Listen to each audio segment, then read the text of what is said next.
Lumitaw na naman po mga kababayan si Santa Mama. Bakit niya ano yung issue kay Santa Mama?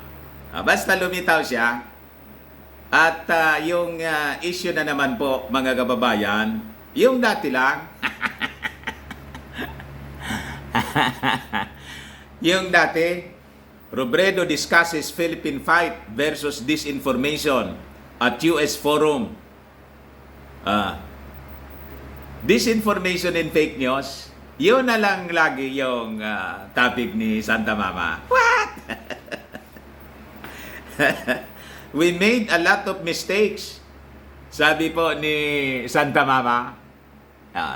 Kinukumpi talaga po yung ating Pangulo. Nandun din siya sa ibang bansa. Yung Pangulo nasa 80.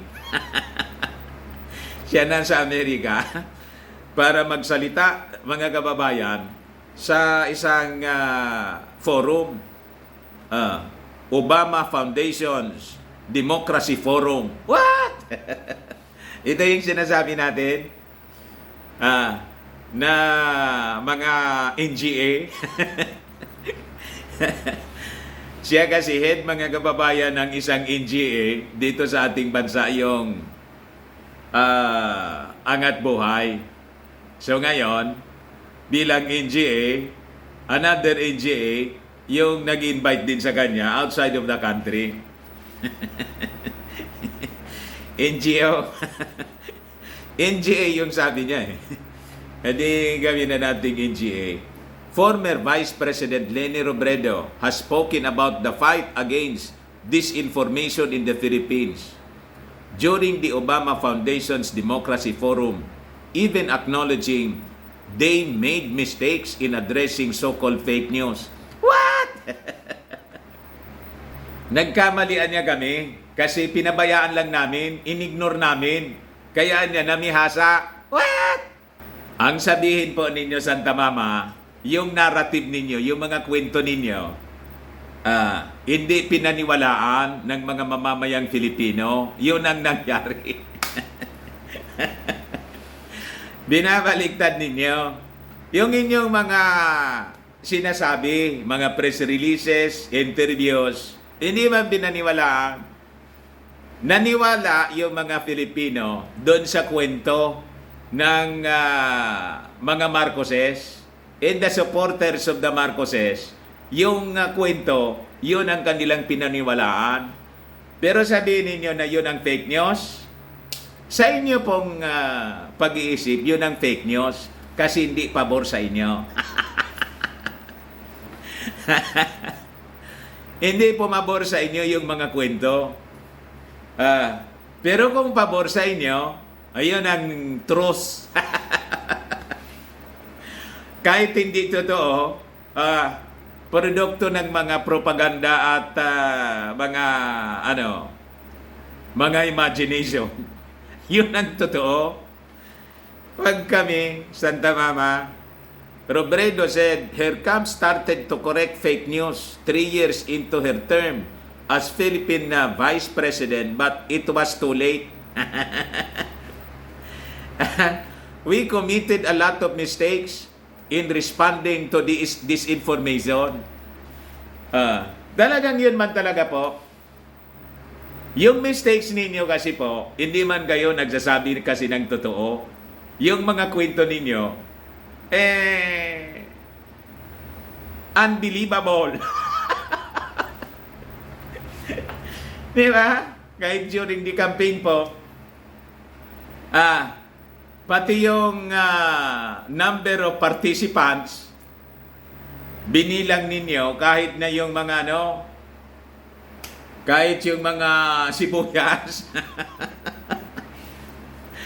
Kasama sa bilang yung mga sibuyas. Sibuyas ba yun? Pati yung mga props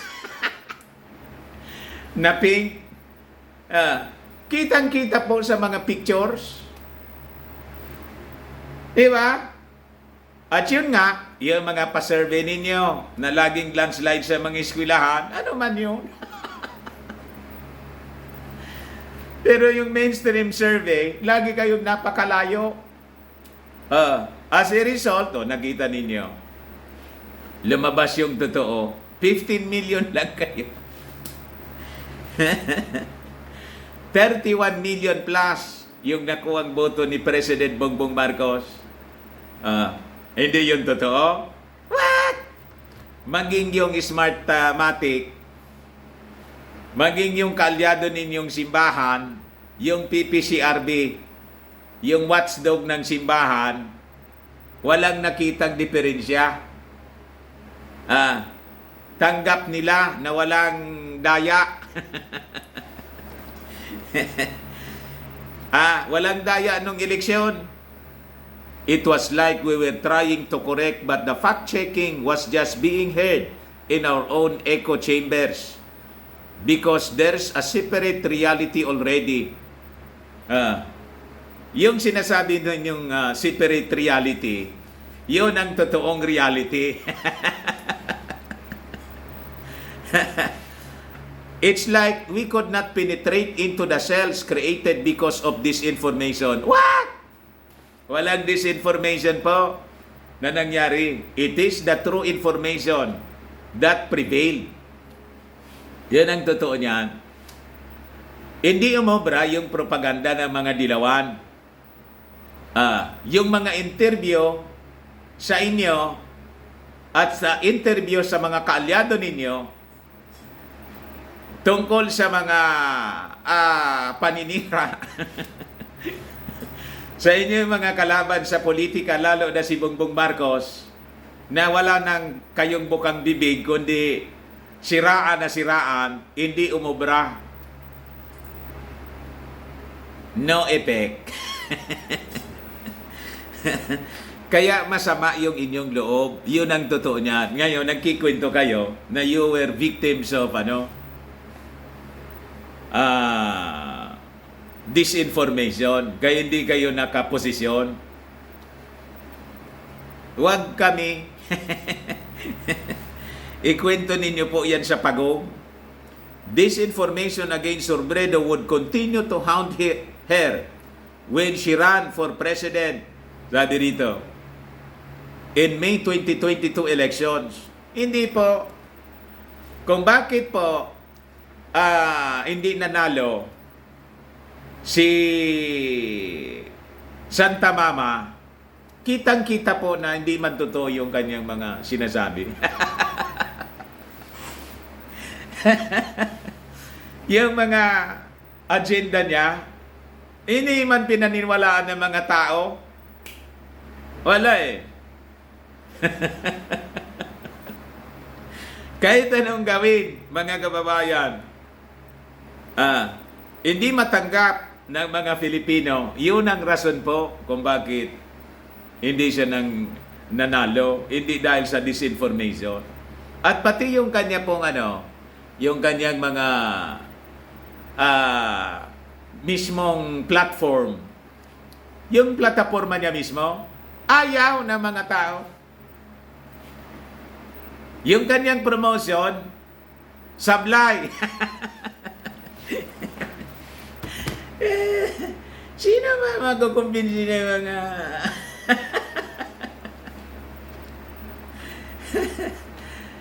di ba? Lahat sablay. Out of this world. We have supporters, of course. May mga supporters din kayo. Until today, may mga sumusupport sa inyo.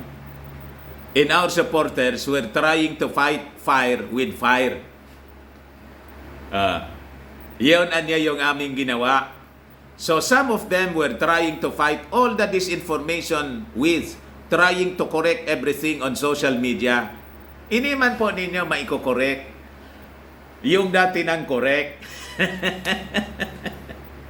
Yung narinig ng mga tao dati nang correct, tapos iko-correct ninyo. Kaya hindi kayo umobra po. You tried na baliktarin yung mga sinasabi ng mga nasa ng kampo ng kalaban ninyo. Hindi ninyo magawa. Bakit? Yun kasi yung totoo. Pilit ninyong pinipilipit. You failed. And you failed miserably. At until today, hindi ninyo matanggap. Kaya ngayon, kwento kayo ng kwento kung saan-saan. We felt that is just added to the polarization. Kayo po yon. Kasi, tapos na yung eleksyon, politika pa rin kayo. Ang dapat na ginawa ninyo, after the election, nag-concede kayo ng defeat. At tumulong na kayo. You congratulate sana. Kinongratulate sana ninyo yung nanalo. Ang nanalo si Bongbong Marcos, hindi. Hindi man kayo nag-concede. Until today, hindi man kayo nag-concede. Buti na lang kung halimbawa, matatanggapan natin. Kung halimbawa, yung boto ninyo, ang lamang lang sa inyo, mga 100,000. Isobra kalahati.